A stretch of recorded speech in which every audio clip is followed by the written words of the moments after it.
현대미술의 선구자라 불리는 프랑스 화가 디상이라는 사람이 있습니다. 이 디상이라는 사람이 조금 괴짜인데 그의 작품들을 보면 모나리자에 막 수염 그려서 막 이렇게 제출하고 막 남들이 생각하지 않는 발상의 전환으로 이렇게 미술계에 한 획을 그었던 사람이 있습니다. 이 사람이 활동할 당시에 사진 기술이 발달을 하면서 예술계에 큰 파장이 일어났습니다. 그 당시에 사람들이 생각하는 미술은 실사화, 그러니까 사물을 봤을 때 우리가 그리고자 하는 대상을 얼마만큼 실제 모습과 가까이 그리는 게 각광받은 그런 시대인데, 사진 기술이 발달하면서 바로 실사로 내가 그리고자 하는, 내가 보는 그 대상이 나온 거죠. 그래서 이제 막 파장이 일어나기 시작하니까 이 디상이 큰 혼란을 겪게 됩니다. 그리고 잠시 후에 그는 큰 결단을 하게 되죠. 예전처럼 그림을 그리는데 많은 에너지를 쓰지 않습니다. 그리고 미술에 대한 개념들을 바꾸기 시작합니다. 그냥 주변에서 흔히 볼 수 있는 자전거 바퀴들을 가지고 와서 바퀴들을 이렇게 조립을 해서 그것을 하나의 예술품이라고 미술 전시회에 출품하기도 하고, 이 디상이 가장 유명한 작품으로 이제 남성용 소변기가 있는데 그 소변기 사진 한번 같이 보겠습니다. 여러분, 이거 보기에 이거 예술 작품입니까? 아니면 소변기입니까? 그냥 흔히 볼 수 있는 소변기입니다. 이 디상이요, 뉴욕에서 열린 미술 전시회에 그냥 주변에서 흔히 볼 수 있는 소변기를 가지고 와서 예술 작품이라고 출품을 했습니다. 그리고 저기 알모트라고 적혀 있는데, 저 알모트는 이 병기를 만든 사람의 이름입니다. 그 사람의 이름을 이렇게 남겨서 이렇게 미술 작품으로 제출을 한 거죠. 출품을 한 거죠. 이 작품을 보고 사람들이 웅성웅성대기 시작했습니다. 저게 무슨 예술 작품이냐고. 그냥 흔히 볼 수 있는 병기인데 어떻게 이 신성한 미술 전시회에 저런 작품, 저것을 작품이라고 이렇게 출품할 수 있냐고 사람들이 말을 하기 시작하죠. 근데 디상이요, 이런 말을 합니다. 한낱 소변기에 불과한 기성품에 내가 의미를 부여했을 때 그것은 하나의 예술 작품이 되었다라고 말합니다. 이것을 미술용어로 뭐라고 말하냐면 레디메이드, 개념 미술이라고 부르기도 합니다. 하나의 대상에 영향력 있는 한 사람이 의미를 부여함으로 우리가 흔히 볼 수 있는 기성품이 하나의 예술 작품으로 승화되는 거죠. 어떻게 이것이 가능했는가? 그의 인생을 조금 더 살펴보면 알 수 있습니다. 그가 79세가 되었을 때 한 언론 인터뷰에서 이런 질문을 받습니다. 예술가로 살면서 가장 만족스러운 것은 무엇입니까? 라는 질문에 그는 이렇게 대답합니다. 살아있는 동안 그림이나 조각 형태의 예술작품을 만드는데 시간을 보내기보다는 차라리 내 인생 자체를 예술작품으로 만들기 위해 노력한 것입니다. 그도 이전까지는 다른 미술가, 예술가들처럼 땀과 열정을 다해서 예술작품을 만들었던 사람입니다. 하지만 시대가 변해가면서 미술에 대한 그의 생각들이 달라지기 시작했고, 특별히 이 샘이라는 작품을 통하여서 그가 깨닫게 된 것이 뭐냐면, 내 인생 자체가 예술 작품이 되었을 때 내가 가지고 있는 영향력으로 흔히 볼 수 있는 기성품도 예술 작품으로 승화시킬 수 있다라는 이 영향력에 대한 것들을 이 사람이 깨닫게 된 것이죠. 우리도 신앙생활을 할 때 그와 같은 모습이 있어야 할 거라 생각합니다. 우리는 누군가가 봤을 때는 그냥 흔한 기성품과 일반적으로 볼 수 있는 사람들 중에 한 사람입니다. 근데 하나님께서 저와 여러분들을 특별한 존재로 부르신 거죠. 성경 보면 하나님께서 나를 지명하여 부르셨다라고 말하고 있습니다. 지명하여 불렀나니 너는 내 것이라. 다시 말해서 한낱 소변기에 불과한 기성품인 내가 하나님의 택함을 받은 그 이후부터 나는 하나님의 자녀, 하나님의 예술 작품이 되었다라는 겁니다. 그래서 이 한 사람의 영향력이 중요한 거죠. 특별히 우리가 믿음을 가지고 있다라고 말하면 믿음을 가지고 있는 한 사람의 영향력이 참으로 중요하다라는 겁니다. 교회가 세워져 가기 위해서 필수 조건이 바로 목사가 세워지는 겁니다. 우리가 목사가 세워지는 과정에서 두 가지를 봅니다. 첫 번째로 내적 부르심입니다.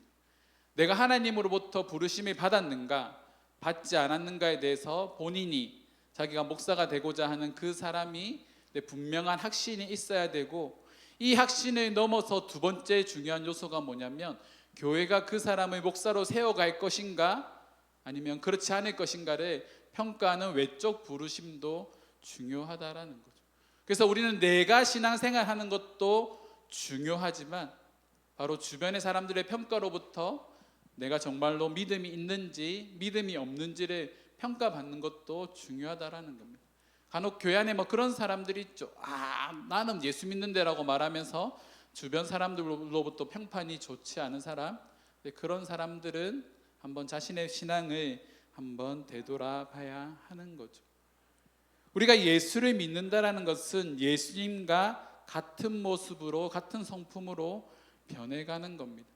이전에 내가 가지고 있던 습관들을 그대로 가지고 가는 것이 아니라 변화되어져 가는 거죠. 오늘 말씀에 등장하는 한 사람이 바로 그와 같은 사람입니다. 오늘 우리가 살펴볼 인물이 바로 이 갈렙이라는 인물인데, 이 갈렙을 통해서 우리의 신앙의 모습들을 한번 되짚어 보기를 바랍니다. 먼저 본문의 말씀을 좀 살펴봅시다. 모세가요 가나안 땅을 정탐하기 위해서 12명의 리더들을 뽑습니다. 그리고 그 리더들을 40일 동안 가나안 땅을 정탐하게 만든 거죠. 자, 이들이 돌아왔을 때 그들이 보고 듣고 경험한 것들을 사람들 앞에서 말을 하기 시작합니다. 자, 그들이 말하는 가나안 땅에 대한 공통적인 평가가 있습니다. 우리 27절 말씀에 보면 모세에게 말하여 이르되 당신이 우리를 보낼 땅에 간즉 가령 그 땅에 젖과 꿀이 흐르는데 이것은 그 땅의 가엘이니이다. 우리가 사파로 많이 봤지 않습니까? 만화로도 많이 나와 있죠. 이스라엘 백성들이, 특히 정탐꾼들이 가나안 땅에 갔을 때 가지고 온 가엘의 크기가 얼마나 합니까? 그렇죠, 엄청나게 큽니다. 그냥 가장에서 포도 한 송이가 제 머리 말하고 그런 큰 가장된 사진들을 우리가 많이 봤지 않습니까? 근데 이 가나안 땅에서 나는 가엘이 실제적으로 그렇게 생겼는지는 모르겠지만 그만큼 탐스럽다라는 거죠. 이 젖과 꿀이 흐르는 땅이라는 이 표현을 영어 성경에서 찾아보니까 이런 뜻입니다.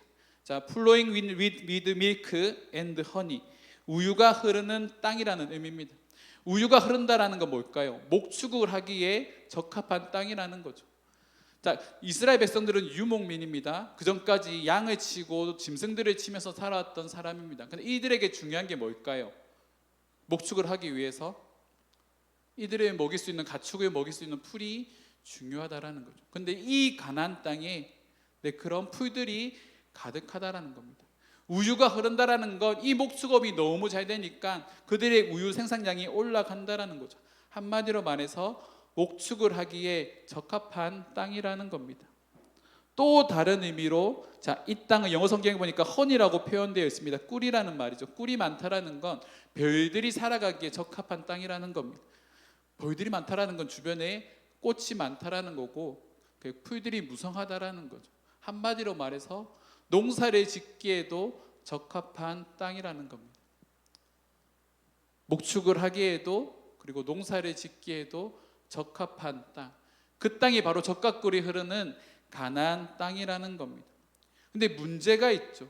그들은 그 땅을 바라봤을 때 젖과 꿀이 흐르고 이제 우리가 이곳에는 목축업을 하고 농사를 짓기에 합당한 땅인데, 문제가 뭡니까? 그 땅에 아낙 자손들이 살고 있습니다. 당시 아낙 자손들은요 거인족이라고 불리는 사람들입니다. 키가 엄청나게 크다라는 거겠죠.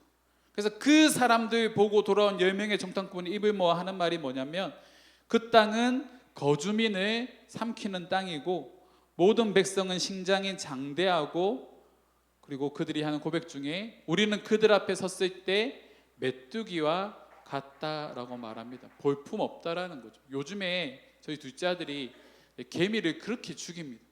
벌레만 보면 발발 죽입니다. 어떤 느낌일까요? 개미 입장에서 갑자기 듣도 보도 못한 거인이 나타나갖고 자기를 밟아 죽이는 인격이 있다면 그런 느낌 아니겠습니까? 근데 이스라엘 백성들 앞에 선 그 가나안 땅에 살고 있는 아낙족 사선들이 그와 같은 모습으로 그들 앞에 보인다라는 겁니다. 근데 그 가운데 갈렙이 하는 말이 있습니다. 30절입니다. 이 말씀 함께 읽겠습니다. 갈렙이 모세 앞에서 백성을 조용하게 하고 이르되 우리가 곧 올라가서 그 땅을 취하자 능히 이기리라 하나. 우리가 알고 있다시피 이 가나안 땅에 들어가는 1세대 사람들 중에 해당하는 첫 번째 사람이 바로 갈렙이고 두 번째 사람이 여호수아입니다. 근데 갈렙은 예전에도 말씀드렸던 것처럼 이민족 출신입니다. 처음부터 유다 지파에 속한 사람이 아니라 출애굽 당시에 그 10가지 재앙이 이 애굽 땅에 내렸을 때 그 하나님의 능력에 압도되어서 이스라엘 백성들과 함께 출애굽을 결정하고 나온 사람입니다. 근데 그 이방인 출신, 이민족 출신인 이 갈렙이 유다 지파에 편입이 되어서 리더의 자리까지 올라갔다. 여러분, 그 가정들에 대해서 한번 생각해 보십시오. 우리가 어떤 공동체 안에 들어갔을 때 이 공동체에 동화되기 위해서 우리는 많은 시간들이 필요합니다. 직장 생활도 마찬가지잖아요. 적응 생활이 필요합니다. 제가 예전에 타이어 공장에서 일을 할 때 너무 힘들더라고요. 군대를 전역해서 그래서 이제 힘이 좀 있다라고 생각해서 이제 학비 벌려고 아르바이트를 하는데 그냥 뭐 택시 타이어 이런 타이어가 아니라 작은 타이어가 아니라 저희가 이제 운반하고 이렇게 했던 타이어들이 트럭에 싣는 큰 타이어부터 중형차 이상급 되는 좀 인치가 큰 타이어입니다. 그것들을 하루에 수백 개씩 팔레트에 올립니다. 그럼 이거를 계속 드는데 너무 힘들더라고요. 처음에는 요령이 없으니까 힘으로 다 들었습니다. 힘으로 막 수백 개씩 막 드니까 이게 한 달 정도 지나니까 막 몸살이 오기 시작했습니다. 근데 그때 같이 일했던 분들이 하는 말이 뭐냐면, 자, 진서가, 자, 2달만 참고 일해보자. 2달만 참고 일해보자. 계속 주변에 같이 일하시던 어른분들이 그런 말씀을 합니다. 근데 학비는 당장 벌어야 그만둘 수가 없으니까, 그리고 월급이 좀 셌거든요. 그러니까 일을 꾸역꾸역 하는 거죠. 근데 참 신기한 게 뭐냐면 2달이 되고 석 달이 지나가면서 일에 탄력이 붙기 시작을 합니다. 예전에는 한 개 들기도 너무 힘들었는데 너무 쉽게 막 타이어 들고 막 던지고 막 그렇게 할 정도로 성장을 하게 되는 거죠. 근데 만약에 그 가정을 포기했다면 힘들다고 당장 그만두고 나와서 뭐 또 다른 편한 일을 찾았겠지만 뭐 알다시피 편한 일은 돈을 많이 주지 않기 때문에 그 일이 잘했다고 저는 생각을 하고 있습니다. 적응하는데 시간이 필요한 겁니다. 이민족 출신이 이 이스라엘 민족들의 문화에 이렇게 동화되기 위해서 그는 얼마나 많은 시간들을 투자를 했을까요?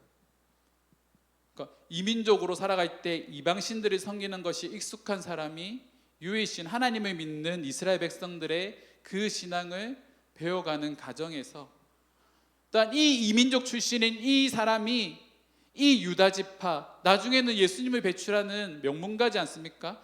이 유다 지파의 리더의 자리에 오르기까지 그가 얼마나 많은 노력들을 했겠습니까? 뭐 지금의 표현으로 하면, 교회들의 표현으로 하면 새가족반하고 양육반하고 제자반을 거쳐서 리더로 세워지는 겁니다. 근데 그 과정이 쉽지 않다라는 거죠. 우리가 한 사람을 전도해서 한 사람의 그리스도인으로 세워가는 작업이 그렇게 힘든데, 근데 그거를 넘어서 또 한 무리를 이끌어가는 리더까지 올라간다. 그거는 말로 다 할 수 없는 노력이 필요했다라는 겁니다. 몸에 배어 있는 생활 습관, 그가 가지고 있던 이민족의 문화들, 이것들을 걷어내기 위해서 갈렙이 얼마나 치열하게 살아냈겠습니까?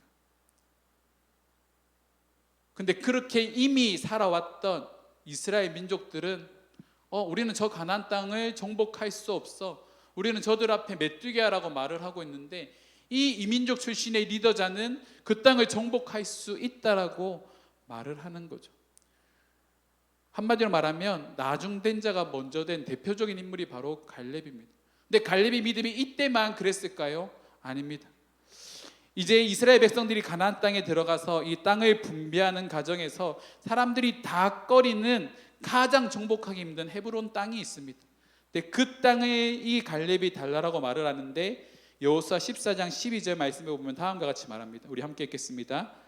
그날에 여호와께서 말씀하신 이 산지를 지금 내게 주소서. 당신도 그날에 들으셨거니와 그곳에는 아낙 사람이 있고 그 성읍들은 크고 견고할지라도 여호와께서 나와 함께 하시면 내가 여호와께서 말씀하신 대로 그들을 쫓아내리이다 하니, 이 산지를 내게 주소서라고 말하죠. 당신도 그날에 들으셨거니와 그곳에 안악자손이 살고 있다. 그곳에 안악자손이 살고 있다라는 거 계속 들어왔던 겁니다. 그럼에도 불구하고 그 성읍은 크고 견고할지라도 여호와께서 나와 함께 하시면 내가 여호와의 말씀대로 그들을 쫓아내리이다. 그가 의지하고 붙들고 있는 것이 무엇입니까? 하나님 여호와의 말씀, 그리고 지금까지 자신과 함께 하였던 하나님께서 나와 함께 하시면 그 땅을 정복할 수 있다라는 겁니다. 갈렙은 이 마음을 끝까지 유지하는 거죠. 이스라엘이 처음에 가나안 땅을 정탐했을 때부터 그곳에서 백성들을 향하여 능히 정복할 수 있다고 말했던 그 마음을 또한 이후에 강해에서 40년 동안 방황하는 그 시간들을 가졌음에도 불구하고 그의 믿음은 변함이 없습니다. 그는 여전히 하나님과 함께 한다고 고백했고, 하나님의 말씀이 있으면 내가 그이들을 능히 감당할 수 있다라고 그가 고백을 하는 거죠. 그러니까 그의 모습과 우리들의 모습을 한번 비교해 봅시다. 우리들의 신앙은 어떻습니까? 여러분들의 신앙은 견고하신가요? 여러분들의 신앙은 안전하십니까? 변함이 없으십니까? 우리는 상황이 변하면 우리의 믿음이 참 많이 흔들립니다. 저도 마찬가지죠. 그렇지 않은 사람들이 얼마나 많이 있겠습니까? 문제가 뭐냐면 우리가 처해져 있는 상황이 어려워지면 우리는 정작 붙들어야 되는 것을 붙들지 않고 다른 것들을 붙드는 일에 더 많은 에너지와 힘을 쓴다라는 겁니다. 이렇게 힘든 시기에 사람들이 경제적으로 어렵고 마음이 힘들어지고 또 최근에 안 좋은 뉴스들이 너무나도 많이 이렇게 나오고 있습니다. 서울에 가면 중학생들에게 이미 마약이 조금씩 퍼져나가기 시작했고, 어떤 사람은 묻지마 살인을 이렇게 행하고, 어떤 사람은 갑자기 앞에 걸어가고 있는 여자한테 돌려차기를 해서 이런 사건들, 그리고 주변에 우울증으로 인해서 마음이 무너져 내려서 극단적인 선택을 하는 사람들, 우리 주변에 참 많이 있지 않습니까? 제가 10년 전에 아이들을 만나기 시작할 때만 하더라도 이것들이 음지에서만 있던 일들이 이제는 완전히 오픈되어져서 뉴스에 이렇게 막 보도될 정도로 심각한 상황에 놓여 있다라는 겁니다. 경제적으로도 힘든데 심적으로도 힘든 시기를 살아가고 있다라는 겁니다.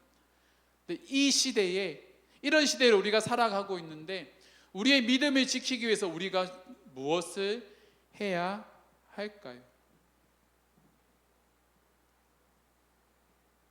간단합니다.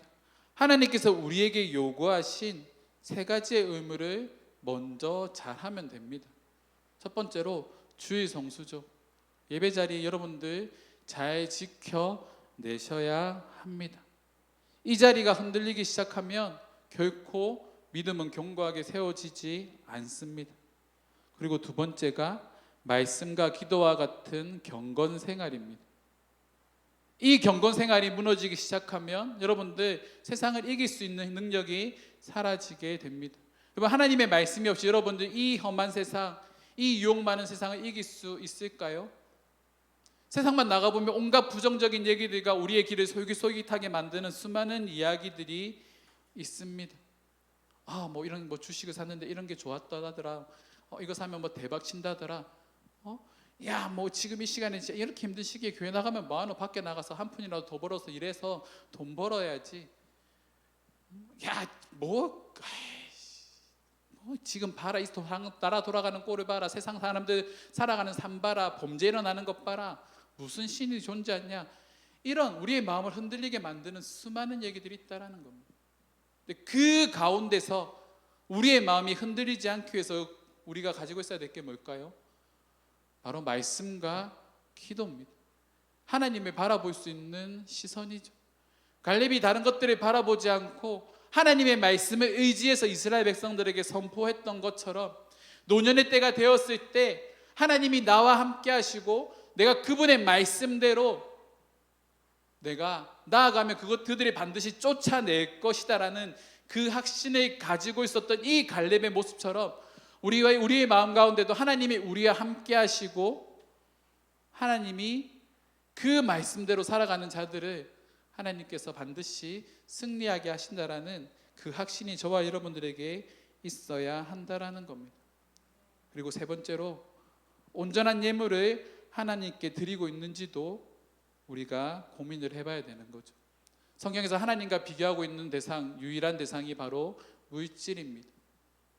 여러분들 헌금 생활을 온전히 하는 거 상황이 어려워져서 헌금 못하는 상황에 놓였어요. 자, 여기서 한 가지 또 질문을 할 수 있겠죠. 하나님께서 원하시는 게 헌금을 드리는 사람의 양입니까? 아니면 질입니까? 헌금을 드리는 액수를 보실까요? 아니면 그 마음을 보실까요? 하나님은 마음을 보십니다. 가후의 두렙돈이 더 큰 헌금이라고 말을 합니다. 그렇잖아요.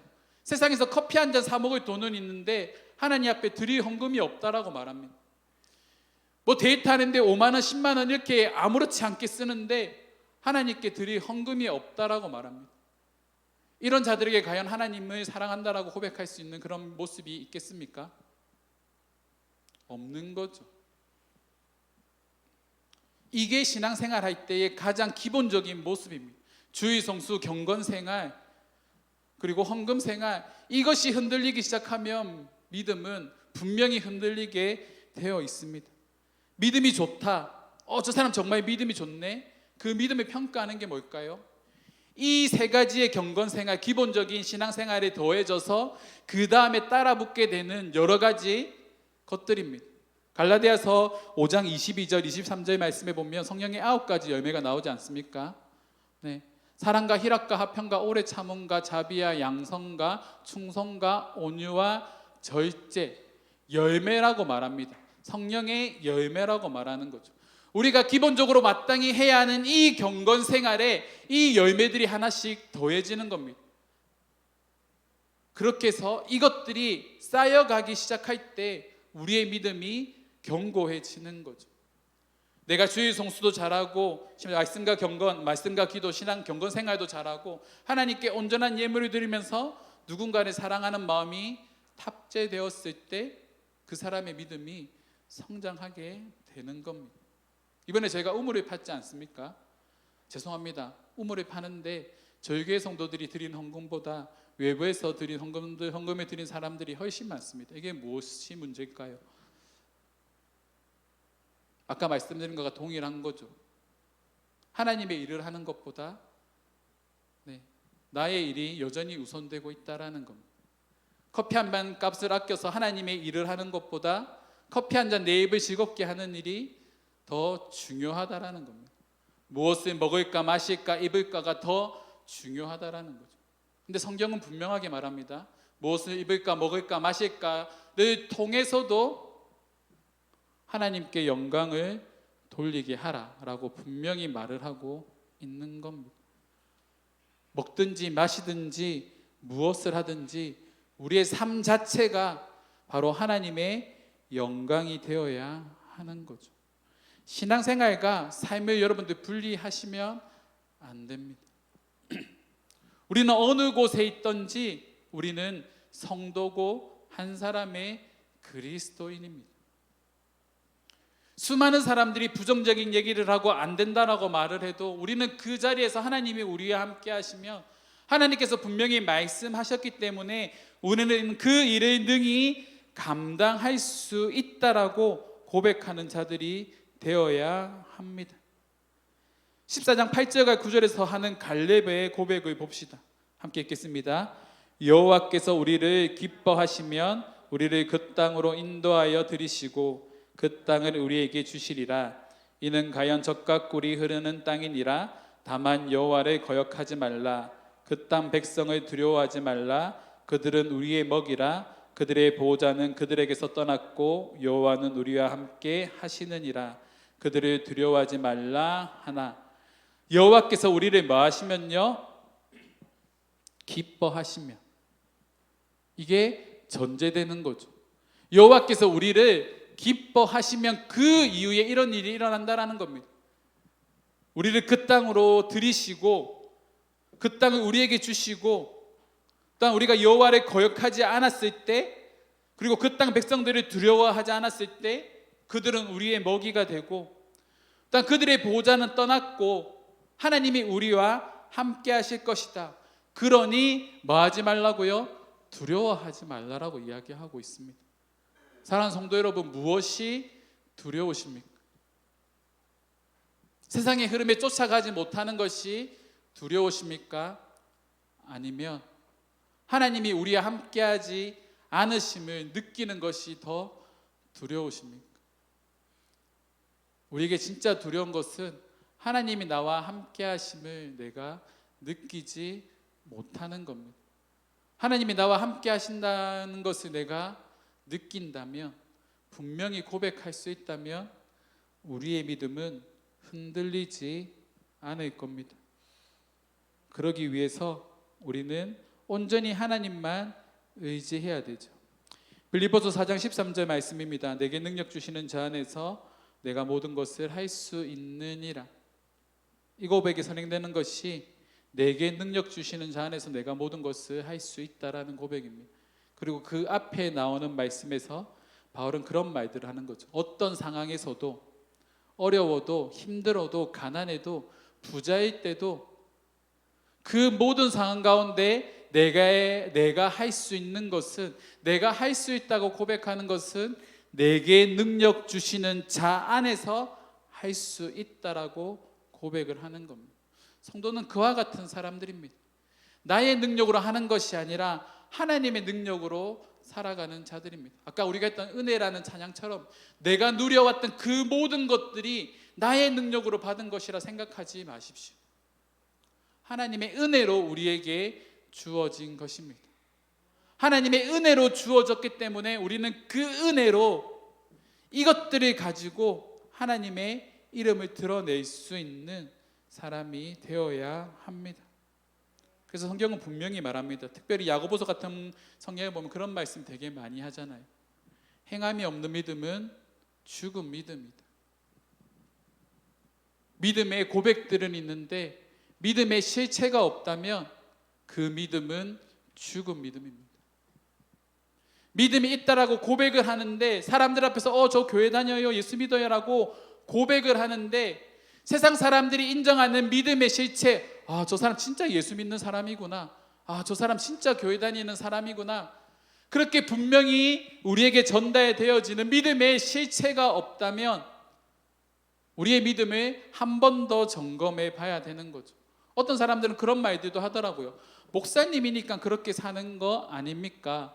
목사니까 그렇게 사는 게 당연한 거 아닌가요? 아닙니다.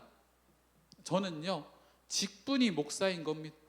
여러분들이 세상에서 직업을 가지는 것처럼 저는 그런 직업 중에 목사라는 직업, 특별히 목사는 사명감으로 이렇게 부름받은 자리라고 하지만 그런 목사로서 내가 해야 되는 일들을 하는 거고, 그 일들 중에 중요한 게 설교하는 거, 교회를 돌보는 거, 그것이 목회의 일이고, 그 밖에 제가 살아내는 삶, 내가 지금까지 걸어왔던 삶들은요, 내가 하나님 앞에서 한 사람의 성도로, 한 사람의 그리스도인으로, 내가 하나님 앞에 인정받는 실체가 있는 성도로 세워져 가기 위한 저만의 발버둥인 겁니다.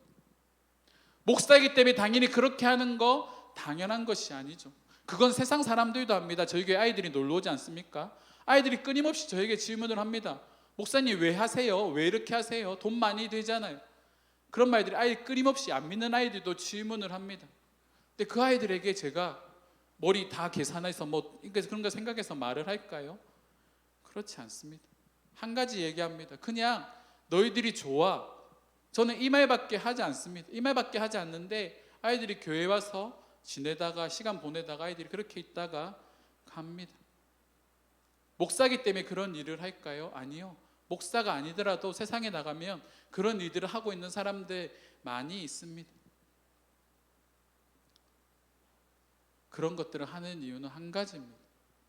저조차도 하나님 앞에서 한 사람의 성도로 하나님 앞에 평가받는 믿음의 자리에 제가 서 있기 때문인 거죠.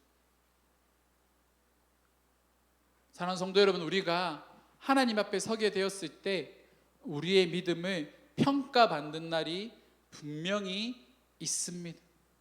그것을 말해주는 것이 바로 요한계시록의 말씀이지 않습니까? 한 손에 검을 드시고 재판장으로 서 계시는 어린 양이신 그 예수 그리스도, 그분 앞에 우리가 서게 되었을 때 우리의 믿음은 하나님 앞에서 철저하게 평가된다라는 겁니다. 그 사실 우리가 잊지 않았으면 좋겠습니다. 그럼 그 하나님 앞에 섰을 때 어떤 평가를 듣고 싶으십니까? 시편 84편 10절 말씀에 보면 우리가 지난주 오예배 때 나눴던 말씀입니다. 함께 읽겠습니다. 주의 궁전에서 한 날이 다른 곳에서의 첫날보다 나은즉 악인의 장막에 사는 것보다 내 하나님의 성전 문지기로 있는 것이 좋사오니, 하나님과 함께하는 그 하루의 삶이 다른 곳에서의 첫날보다 나음이 고백되어져야 합니다. 악인의 장막에 사는 것보다 하나님 앞에서 문지기로 사는 것이 더 값진 삶임을 여러분들 분명히 고백해야 됩니다. 그런 성도들이 모인 곳이 좋은 교회, 행복한 교회입니다. 저는 저희 교회가요, 행복한 교회, 좋은 교회가 되었으면 좋겠습니다. 근데 그런 곳에는 좋은 그리스도, 좋은 성도가 있습니다. 하나님 말씀의 본질에 충실한 성도, 그리고 그 본질에 또한 하나님께서 우리에게 주신 열매들을 더해서 이 열매들을 확장시켜 나가는 그런 교회, 그런 교회가 좋은 교회, 좋은 성도들이 신앙생활하는 교회입니다. 이 질문을 제가 이번 주 계속 저에게 했습니다. 이음교회는 좋은 교회입니까? 하나님, 저는 좋은 성도입니까? 이 질문을 저는 지금 끊임없이 저에게 하고 있습니다. 여러분들 어떠신가요? 나는 좋은 성도입니까? 우리 교회는, 이음교회는 좋은 교회입니까? 이 질문 앞에 우리가 한치의 망설임도 없이 그렇게 고백하는 교회가 되었으면 좋겠습니다. 네, 저는 좋은 성도입니다. 네, 우리 이음교회는 좋은 교회입니다. 이것이 자연스럽게 고백되어지는 그런 교회가 되기를 주님의 이름으로 축원합니다. 그런 의미에서 말씀을 정리하며 이런 말씀을 드리고자 합니다. 믿음의 눈으로 세상을 바라봅시다. 세상 사람들이 하는 똑같은 평가로 세상을 바라보고 살아가는 것이 아니라 하나님께서 우리에게 주신 믿음으로 세상을 바라보는 그런 성도들이 되기를, 이음교회가 되기를 주님의 이름으로 축원합니다. 이 시간 우리 함께 기도하며 나아갑시다. 이 시간 기도하며 나아갈 때 우리가 그런 기도의 제목들을 드렸으면 좋겠습니다. 여러분 기억하십시오. 10명의 정탐꾼도 하나님의 은혜를 경험한 자들입니다. 그런데 그들은 믿음이 있는 사람들과 전혀 다른 평가들을 합니다. 믿음이 없는 거죠. 정작 믿음을 드러내야 되는 그 시간에 믿음이 드러나지 않았습니다. 그렇다고 한다면 저와 여러분들은 믿음을 드러내야 되는 그때에 믿음을 드러내는 성도가 되었으면 좋겠습니다. 이 시간 함께 기도하며 나아갑시다. 하나님, 내가 믿음 있는 성도가 되기를 원합니다. 상황을 보고 환경을 보고 하나님 어떤 시간에만 내가 나의 믿음을 드러내는 것이 아니라 내가 매 순간 그리고 매일 그리고 하나님 앞에 서게 되는 그날까지 끊임없이 나의 믿음을 드러내는 자들이 되기를 원합니다라고 우리 함께 고백하며 기도하며 나아가도록 하겠습니다. 함께 기도하겠습니다. 아버지 하나님, 우리가 하나님 앞에 서게 되는 그날